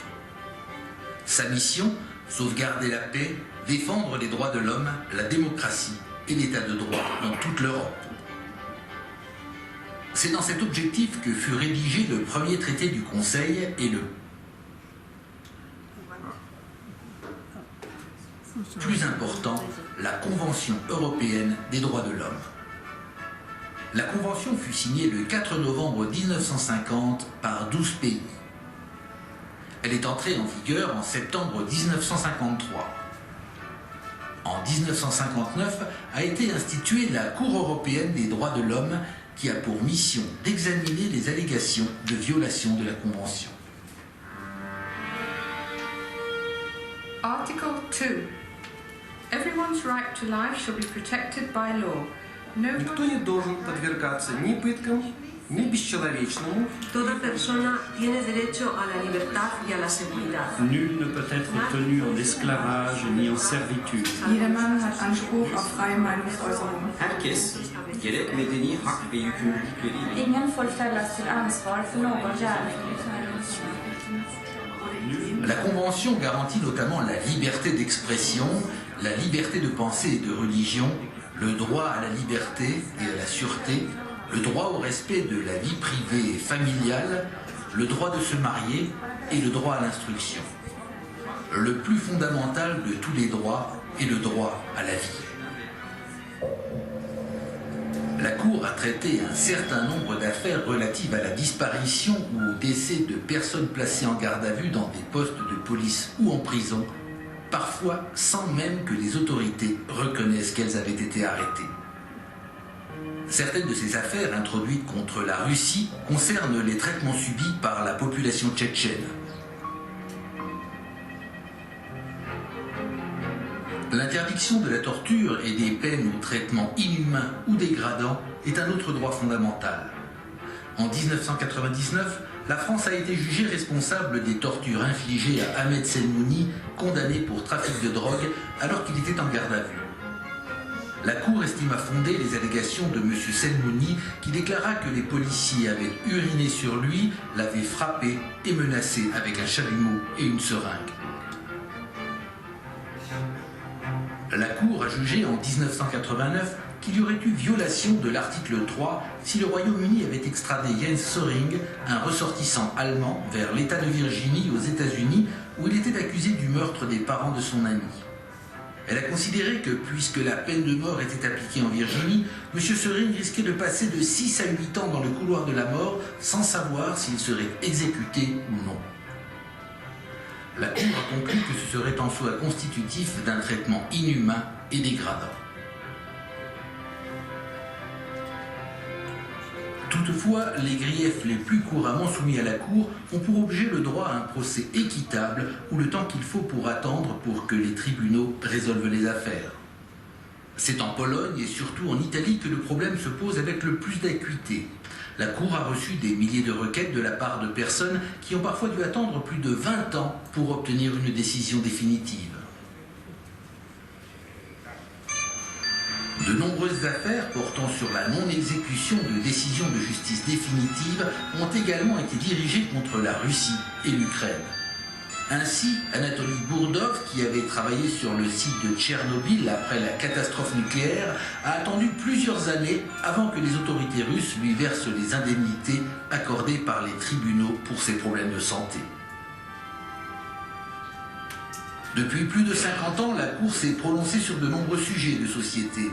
Des questions liées à l'avortement, le suicide assisté, les fouilles à corps, l'esclavage domestique, le droit pour une personne née sous X de connaître ses origines, l'adoption par des homosexuels, le port du foulard islamique dans les établissements d'enseignement, la protection des sources journalistiques, la discrimination à l'égard des Roms ou encore les questions touchant à l'environnement.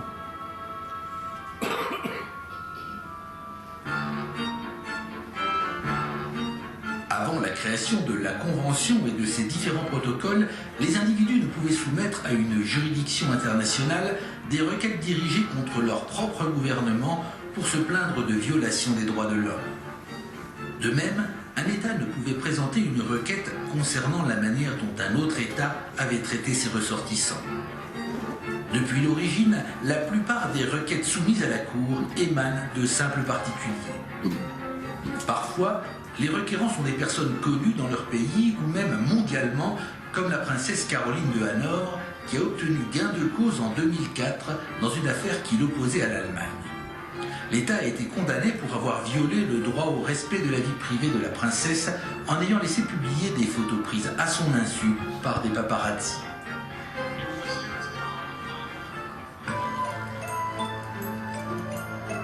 Les affaires traitées par la Cour peuvent aussi se rapporter à des questions politiquement sensibles, comme la poursuite des personnes responsables des tirs qui ont tué des Allemands de l'Est tentant de se réfugier à l'Ouest en passant le mur de Berlin. Egon Krenz, qui était président du Conseil d'État à l'époque des faits, a contesté la légalité de sa condamnation pour meurtre en raison des tirs. Toutefois, la Cour a dit à l'unanimité qu'il n'y avait pas eu violation à son égard des droits garantis par la Convention.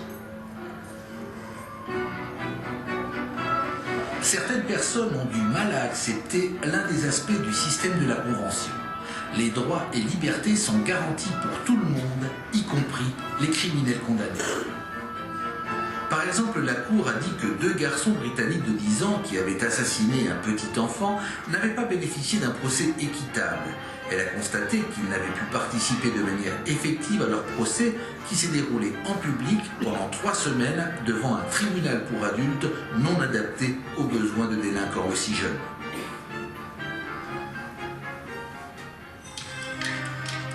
Le nombre total de personnes protégées par le système de la Convention est en soi stupéfiant.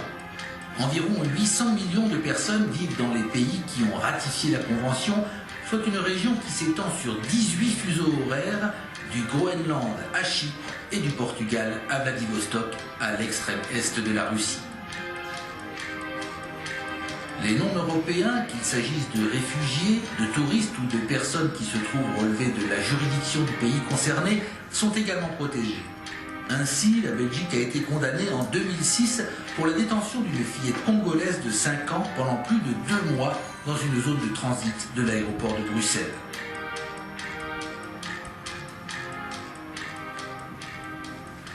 Toutefois, toutes les personnes s'adressant à la Cour pour obtenir de l'aide ne parviennent pas à engager une action. La Cour reçoit plusieurs centaines de lettres et d'appels téléphoniques par jour, sans compter les télécopies et courriers électroniques. Les requêtes sont triées puis envoyées à l'une des unités de la Cour. À partir de là, il y a un certain nombre de critères à respecter. Les requérants doivent avoir épuisé tous les recours juridiques disponibles dans le pays concerné, ce qui peut prendre de nombreuses années. Ils doivent aussi s'être adressés à la Cour dans les 6 mois suivant la date de la décision interne définitive et être en mesure d'alléguer qu'au moins un des droits garantis par la Convention a été violé à leur égard et que la responsabilité en incombe à l'un des pays ayant ratifié la Convention. Il faut aussi que les événements en question se soient produits après que l'État concerné ait ratifié la Convention. Pour l'Ukraine, par exemple, cela signifie que les faits intervenus avant le 11 septembre 1997 ne sont pas pris en compte.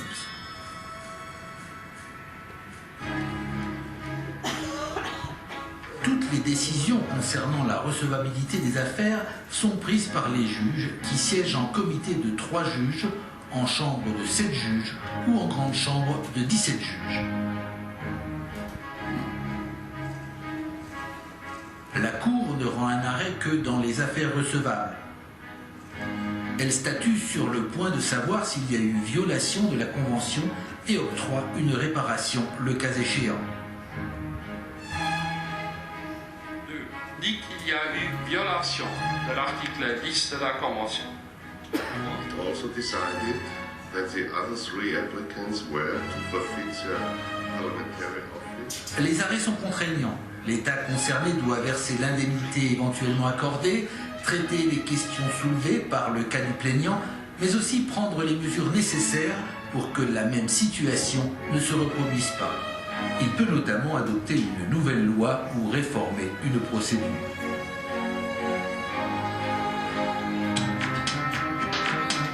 C'est au comité des ministres, l'organe exécutif du Conseil de l'Europe, qu'il incombe de veiller au respect des arrêts de la Cour et à l'adoption des remèdes nécessaires.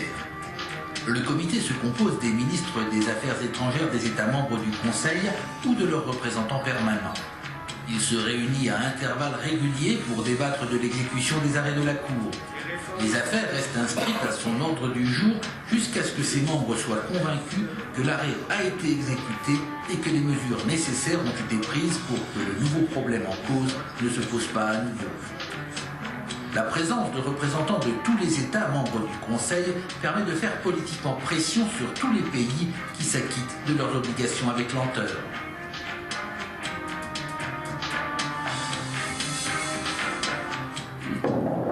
Les arrêts ont conduit à de très nombreux changements des législations nationales et ont permis notamment de faire rejuger des personnes condamnées suite à un procès inéquitable, de restituer à leurs propriétaires des biens expropriés ou d'assurer une indemnisation adéquate, d'octroyer un permis de séjour à des personnes menacées d'expulsion ou encore d'avoir une égalité de traitement entre ressortissants allemands et étrangers pour l'octroi d'allocations familiales.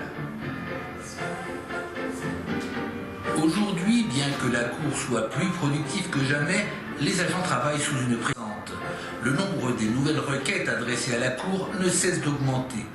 De très nombreuses affaires, souvent complexes, proviennent des derniers États à avoir adhéré au système de la Convention, tandis que les nouveaux protocoles à la Convention qui interdisent la discrimination et la peine de mort vont encore alourdir la charge de travail de la Cour. La rationalisation du travail a toutefois ses limites. En définitive, les gouvernements devront prendre des mesures au niveau national, à la fois pour veiller à la prompte exécution des arrêts de la Cour et pour résoudre les problèmes sous-jacents qui se posent dans les domaines juridiques et des droits de l'homme.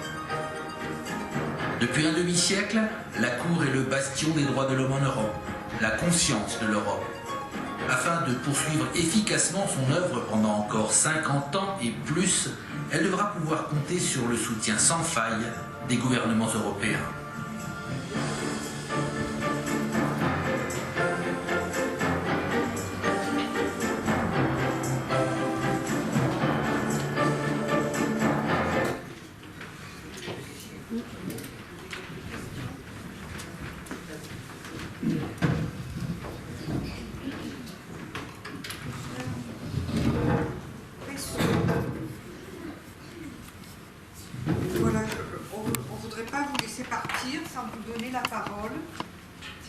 Questions particulières à poser, n'hésitez pas, nous avons un peu de temps, nous avons un bon quart d'heure, voilà.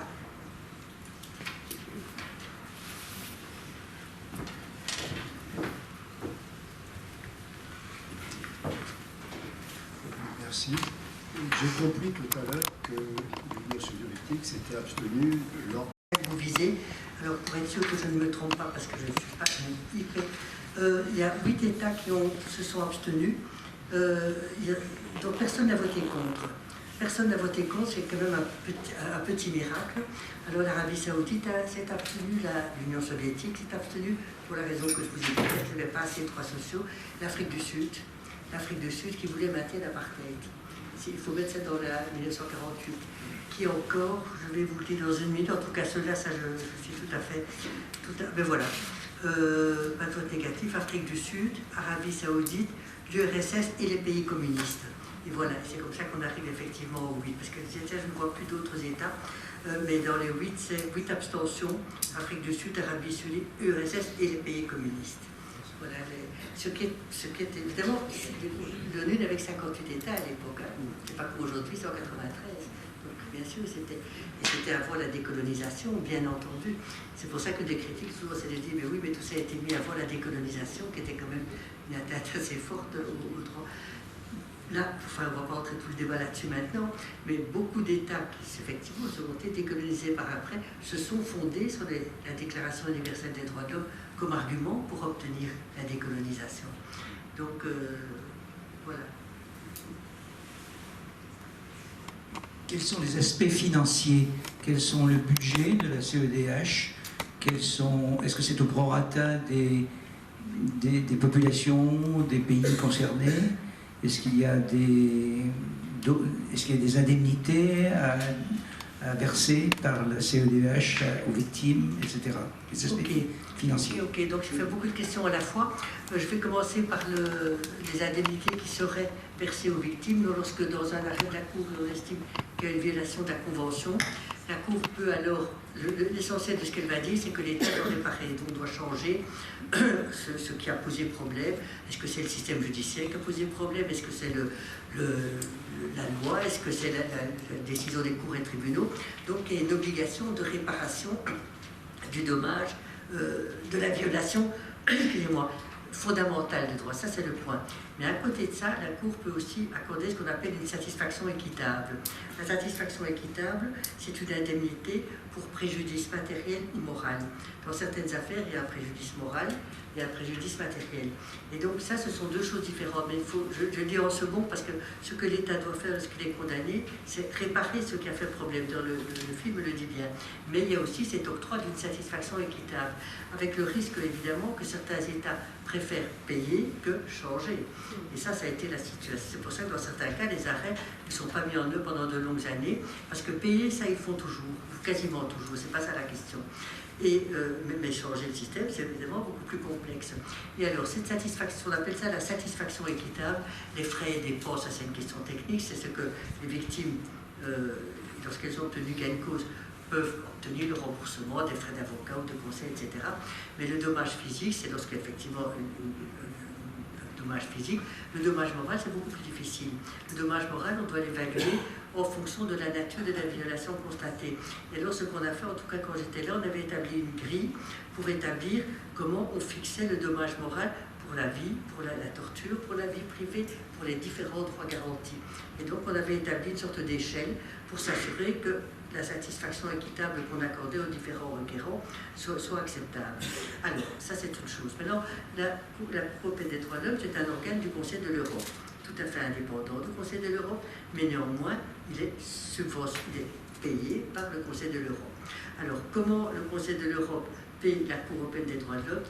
Il y a les grands payeurs et les petits payeurs. Les grands payeurs, c'est en raison du nombre de la population. Donc, il y a des quotas, des contributions par État en fonction de la population, si je ne me trompe pas, mais je suis quasiment sûr de mon affaire. Parce qu'après ça, sinon les juges demandent ce qu'on devrait s'en occuper entre nous. Mais c'est sûr qu'il y a les grands payeurs et les grands payeurs, c'est la Russie justement. Et quand il y a quelques années, la Russie a vu ses droits suspendus au Conseil de l'Europe, après quoi, je ne me rappelle plus, mais à un moment donné, il y a eu ses droits suspendus, donc elle n'a plus payé, donc ça a été un drame évidemment pour le Conseil de l'Europe, parce que comme c'était un grand payeur, il ne payait plus. Après ça, ils sont revenus dans le Conseil de l'Europe et dès lors, ça s'est arrangé. Et donc les grands payeurs, ce sont les grands pays, c'est-à-dire la Russie, l'Ukraine, c'était à l'époque, c'était l'Allemagne, la France, l'Italie, et donc c'est en fonction de la population. C'est en fonction de la population. Alors, avec ces contributions, le Conseil de l'Europe paie tout. C'est un conseil de l'Europe qui soutient financièrement la Cour, à la fois les locaux, les bâtiments, le personnel, parce que les juges ne sont pas seuls au monde, ça j'aurais dû le dire bien entendu, les juges sont entourés de ce qu'on appelle un greffe. Et un greffe, c'est un groupe de juristes de haut niveau, du personnel administratif bien sûr, et puis du personnel, moi j'appellerais scientifique. Ce sont des juristes qui travaillent alors les affaires avec les juges, et ça fait à peu près un groupe de 650 personnes à la Cour. Donc le locaux que vous voyez là, ça fait à peu près 650 personnes, et le rôle des juristes est évidemment capital lorsqu'une affaire arrive dans une chambre où on a des pays différents. Moi je ne connais pas le turc, je ne connais pas le ceci, je ne connais pas. Donc on travaille avec des juristes de ce pays-là, et c'est lui ou elle qui prépare l'affaire avec le juge. Alors les membres du greffe, ce sont des greffiers, des référendaires, le terme qui est employé. Ils sont dans des unités. À la Cour de justice de l'Union européenne, les juges sont entourés d'un cabinet propre. Lorsque vous voyez un juge de la Cour de justice, oui, au tribunal c'est la même chose, ils ont un cabinet et ils travaillent avec un ou deux ou trois référendaires qui travaillent. Avec nous, ce n'est pas ce système-là. À la Cour, ils sont dans des unités en fonction des pays. Il y a l'unité belge, il y a l'unité française, il y a l'unité... Et lorsque des affaires arrivent par rapport à la Moldova ou l'Ukraine ou la Suède, enfin n'importe quel pays, de ces 47-46 pays, ces affaires arrivent là et ces juristes alors travaillent avec le juge national concerné. Le juge national, c'est le juge du pays en cause. Et puis le juge rapporteur qui alors devant la Chambre sera responsable de présenter l'affaire, de présenter la situation et la proposition qu'il suggère de faire. Et donc le Conseil de l'Europe paie le salaire des juges, le salaire des greffiers, bien entendu, des référendaires et de tout le personnel administratif. Donc, all in all, c'est à peu près un groupe de 150 personnes. Alors, évidemment, comme toujours, les budgets, on dit qu'on n'a jamais assez, ça c'est évident. Le budget de la Cour est bien inférieur. Je ne peux pas vous dire les chiffres parce que là, je vais me tromper. D'autant que ceux que je connaissais, c'était il y a 10 ans. Aujourd'hui, ça a certainement changé ou évolué. C'est sûr que ce n'est pas du tout le budget de la Cour de justice de l'Union européenne. Pas du tout, pas du tout. Je crois que c'est même... Quelqu'un le sait peut-être, moi je ne le sais pas maintenant, donc je n'ose pas m'engager dans des chiffres, mais c'est sûr que c'est moins important que le budget de la Cour de justice de l'Union européenne. Vous avez déjà été, certains ont déjà été à la Cour de justice de l'Union européenne à Luxembourg, parce que ça, on voit que c'est beaucoup plus grand qu'à la Cour européenne des droits de l'homme, c'est gigantesque à la Cour de justice. Puis à côté de l'immeuble de la Cour de justice, il y a cet immense bâtiment des traducteurs. Puisque la Cour de justice, tout doit être traduit dans toutes les langues. J'ai oublié de vous dire que les langues de travail de la Cour européenne des droits de l'homme, c'est français et anglais. Ce qui est, pour des francophones, un avantage immense, évidemment, immense, de pouvoir discuter, de pouvoir écrire, de pouvoir délibérer dans sa langue. C'est un avantage formidable. Ça, c'est certain. Enfin, il n'y a pas beaucoup de juges francophones à la Cour. Il y en a de moins en moins. Tandis qu'à la Cour de justice, tout est en principe en français, ce qui est tout à fait la réalité, mais tous les arrêts sont traduits dans toutes les langues de l'Union européenne. Donc la Cour de justice est infiniment plus grand. Donc voilà, j'entendais toujours la même chose, c'est que le budget de la Cour était tout à fait insuffisant par rapport par comparaison. Enfin, ça reste un budget. Je ne vais pas dire des chiffres, je ne les connais pas. Vous les connaissez? Oui? Est-ce que vous levez le doigt? Ah, pour avoir une question, quoi. Voilà. Vous voulez le micro? Voilà ce que je voulais répondre à votre question, qui je trouve est très pertinente, et je devrais plus m'en préoccuper, savoir maintenant, aujourd'hui, quel est le budget de la Cour. Oui, je peux peut-être marquer que c'est pas difficile à trouver. Hein. Je vais le faire parce que c'est sûr. Puis il y a un service de recherche aussi, évidemment, au sein du greffe. C'est toute une organisation hein, qui tourne autour de...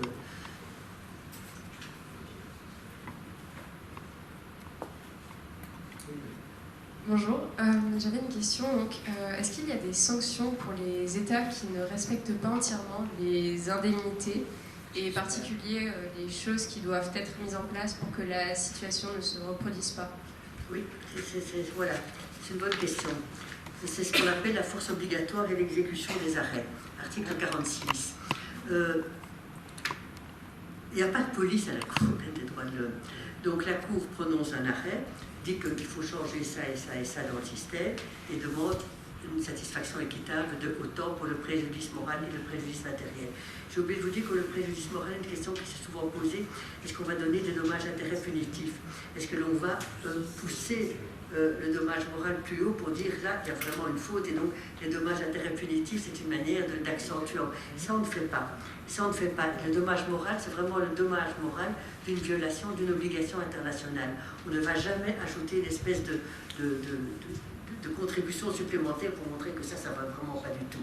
Donc on ne fait pas des dommages d'intérêt punitif, certainement pas. Certainement pas, ça c'est important. Donc lorsqu'un arrêt est prononcé, il doit être mis en œuvre. Il doit être mis en œuvre dans les modifications substantielles et dans la satisfaction équitable. Il n'y a pas de sanction. Il n'y a pas de sanction au sens non, il n'y en a pas. Parce que qui va surveiller la mise en œuvre des arrêts, ça va être le comité des ministres, comme on l'a vu, l'exécutif du Conseil de l'Europe. L'exécutif du Conseil de l'Europe, c'est les ministres des Affaires étrangères des différents pays qu'on appelle à Strasbourg des représentants permanents. Donc toutes les ambassades qui sont présentes à Strasbourg, c'est ce qu'on appelle le multilatéral en termes diplomatiques. Tous ces gens vont alors être chargés chaque semaine d'aller examiner la manière dont les États expliquent comment ils vont mettre en œuvre ceci et ça, de quelle manière. Je prends l'exemple sur l'égalité des filiations, c'est un vieil arrêt Marx, il fallait effectivement modifier le code civil en Belgique, ça ne se fait pas en un jour, donc ça a pris du temps. Donc le comité des ministres va examiner tout ça. Alors, est-ce que les arrêts sont exécutés? Globalement, oui. Parfois, ça prend du temps. L'arrêt Marx, ça a pris du temps, ça c'est certain. Les arrêts contre la Turquie, ça a pris du temps. Parfois, ça prend du temps parce que les modifications sont vraiment substantielles. Et alors, le comité des ministres examine tous les documents que les États leur apportent et voit si l'exécution est cohérente ou non. Parce que parfois, il y a des États qui viennent avec des histoires tout à fait loufoques qui ne servent absolument pas à exécuter l'arrêt. Donc, il faut examiner ça de très près. Mais il n'y a pas de sanction. Et ça, c'est une question qui a souvent été évoquée. Il n'y a rien qui oblige les États à le faire. D'où c'est une question qui a tourné beaucoup dans les esprits pendant des années. Certains ont dit, on va prononcer des astreintes. Ça, au début, moi, j'ai dit, c'est une bonne idée, faisons des astreintes. Puis on m'a dit, ça, c'est une fausse bonne idée. C'est une fausse bonne idée parce que les États vont toujours préférer payer que de changer l'affaire. Et donc, si on veut que le système change, ça ne sert à rien. Ils vont toujours payer, ça ira. Donc les astreintes n'est pas. Alors, comme il y a eu plein il y a eu beaucoup de réformes de la Cour, de ceci et du système, une des réformes a été de dire que lorsqu'on a alors ajouté les ministres, les maîtres des traités, c'est pas nous qui décidons de la Convention, c'est pas les juges, c'est les États. Donc les maîtres des traités, comme je les appelle, comme on les appelle, ils ont ajouté alors des dispositions. Lorsque le comité des ministres estime que la surveillance de l'exécution d'un arrêt est entravée par des difficultés d'interprétation. Donc ça nous oblige, nous, dans nos arrêts, à être très clairs dans ce que nous disons. Et quelqu'un disait, et ça m'a toujours guidé, il faut penser, au moment où on rédige l'arrêt, on doit penser à sa mise en œuvre. On ne peut pas être un Don Quichotte et tout d'un coup on va écrire un peu tout et n'importe quoi. Non, on doit penser à sa mise en œuvre. Ça, c'est très important. Mais néanmoins, parce qu'avant, il y avait parfois des arrêts qui étaient un peu ambigus et du coup, les États ne savent pas que faire. Et donc, si la mise en œuvre est entravée par une difficulté d'interprétation, le comité des ministres peut revenir chez nous, peut nous saisir, ça c'est très bien, pour qu'on se prononce là-dessus. Mais, seconde hypothèse, lorsque le comité des ministres estime qu'un État refuse de se conformer à un arrêt définitif dans le litige auquel elle est partie, alors ce comité peut mettre dans demeure l'État, lui dire voilà, maintenant vous avez un délai X pour vous mettre en œuvre, pour mettre ça en œuvre, et puis le comité peut par une décision, et c'est là que malheureusement le système est fragile, par une décision prise à la majorité des 2/3. Donc dans l'assemblée que vous avez vue là, avec tous les représentants permanents de tous ces pays, il faut une majorité des 2/3 pour saisir la Cour et qu'on puisse se prononcer sur le manquement de l'État à son obligation. Mais cette majorité des 2/3 au comité des ministres est très difficile à obtenir parce que là on est dans le diplomatique, enfin dans le politique et dans le diplomatique. Donc tu me donnes ceci, je me donne ça, enfin tout ce que je ne connais pas bien de l'intérieur, mais on peut évidemment bien tout douter. Donc voilà les deux éléments qui pallient le manque de sanctions. Il n'y a pas une sanction. C'est une surveillance par le comité des ministres avec chaque fois des éléments en plus, les deux que je viens de vous indiquer. Maintenant, dernier point là-dessus, c'est le plus important, c'est pour ça que votre question est évidemment pertinente. Pendant des années, j'ai envie de dire jusqu'à une dizaine d'années, bon gré mal gré, les États mettaient en œuvre les arrêts, avec délai, mais ils les mettaient en œuvre. Mais maintenant, il y a une opposition beaucoup plus forte. Il y a une opposition beaucoup plus forte. En Russie, En Russie, à un moment donné, la Cour suprême de Russie a décidé tout de go que tout qu'on fait, elle disait à l'État de ne plus mettre en œuvre que les arrêts qui sont conformes à leur constitution.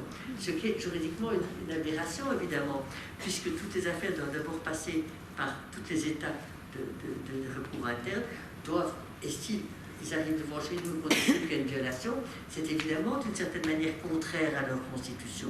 Donc c'était une manière de dire, moi je ne mets plus en œuvre les arrêts. La Turquie commence à faire la même chose. L'affaire d'Emirtaş, l'affaire assez iconique, il n'est toujours pas mis en œuvre. Et donc on sent très bien, ça fait partie de ce grand moment de résistance à l'endroit des droits fondamentaux que les États ne veulent plus, ou ne veulent plus de contrôle interne, ou ne veulent plus de la Convention. Ils ont l'impression qu'ils perdent le contrôle. Je n'ai pas eu le temps d'aller loin là-dedans, mais j'en profite pour vous le dire. Beaucoup d'États, voilà, exactement, madame. Alors certains États disent non, ça porte atteinte à notre souveraineté, nous réglons nos affaires chez nous. Ça, c'est évidemment la négation même du contrôle externe. Le contrôle externe, c'est que dans cette matière, mais il faut un contrôle de l'extérieur. Parce que de l'intérieur, on a toujours tendance à l'accepter. Et si on prend l'histoire de la Convention, les écoutes téléphoniques, la protection des sources des journalistes, les traitements inhumains, la vie privée, enfin, la liberté d'expression, tout ça n'aurait pas pu avancer s'il n'y avait pas ce contrôle externe qui permet, qui force à un moment donné les États à bouger. Mais donc ça, c'est une question qui aujourd'hui est présente. Alors c'est pour ça que les juges doivent être responsables. On doit penser à la mise en œuvre lorsqu'on commence à rédiger l'arrêt. Ça ne sert à rien de faire un bel arrêt qui après ça sera un chiffon de papier. On a vraiment là une responsabilité pour que nos arrêts soient bon gré mal gré, parce que les États n'acceptent pas toujours facilement, acceptables. Donc voilà, excusez-moi, une longue réponse à une question, mais qui est tellement juste que je voulais vous la donner. Une dernière question. Non, attends, excusez-moi, c'est juste pour donner le budget, du coup. C'est 85 millions. Attendez, je ne vous vois pas. Ah oui, ok, pardon, madame, oui. C'est juste que le budget s'élève à 85 millions. Je n'ai pas entendu votre question. C'est pas une question, c'est juste pour dire que le budget s'élève à 85 millions. Le budget de l'eau, c'est 85 millions. Ah, merci. Vous avez trouvé ça sur Internet? Ça, c'est le budget de la Cour, 85 millions d'euros. Et tiens, la Cour de justice. Regardez un peu ce que c'est la Cour de justice, comme ça on verra. C'est plus, à mon avis, 85 millions. Jacques, là-bas. Si. Dernière, allez. Dernière, on n'est pas en... Oui, on n'est pas en retard. Dernière, parce que maintenant, vous n'en voulez plus. Hein. Non, on est obligé de partir. Non, mais ça va, on a un peu de temps. Est-ce que vous auriez des recommandations bibliographiques susceptibles d'éveiller un intérêt plus approfondi pour le droit envers quelqu'un qui n'y connaît rien? Et ensuite, est-ce que vous aurez une recommandation bibliographique pour s'initier au droit, mais tout en ce que cet ouvrage ait une profondeur qui permet d'approfondir j'ai pas compris la cette connaissance au droit. droit. Des indications bibliographiques, oui, bibliographiques, je vais dire, il a une partie de question. C'est toujours une autre indication bibliographique. Et pour s'initier au droit et pour approfondir le droit, tout simplement. Oh, écoutez, il y a beaucoup de choses, ça, je ne sais pas vous dire comme ça.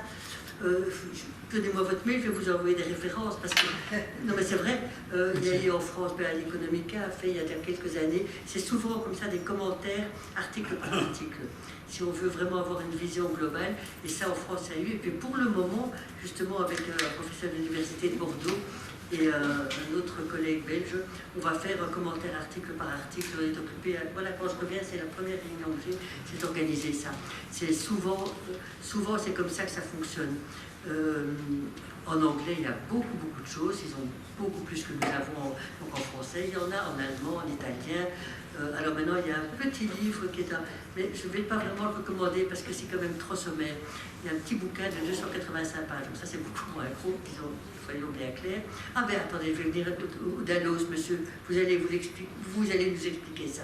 Et sinon, il y a un petit bouquin qui va paraître par le juge belge qui s'appelle Frédéric Krenk, le juge actuel, et qui alors il a fait une sorte de synthèse en même pas 300 pages, qui expose un peu tout le système. Je dirais que c'est utile pour des conférences comme ça, mais ce n'est pas scientifique pour des gens qui veulent vraiment aller beaucoup plus loin, quoi. Donc d'habitude, ce sont des gros traités. Alors, Monsieur Dalloz, vous en avez un, vous n'allez pas donner la référence, s'il vous plaît. Voilà. Voilà.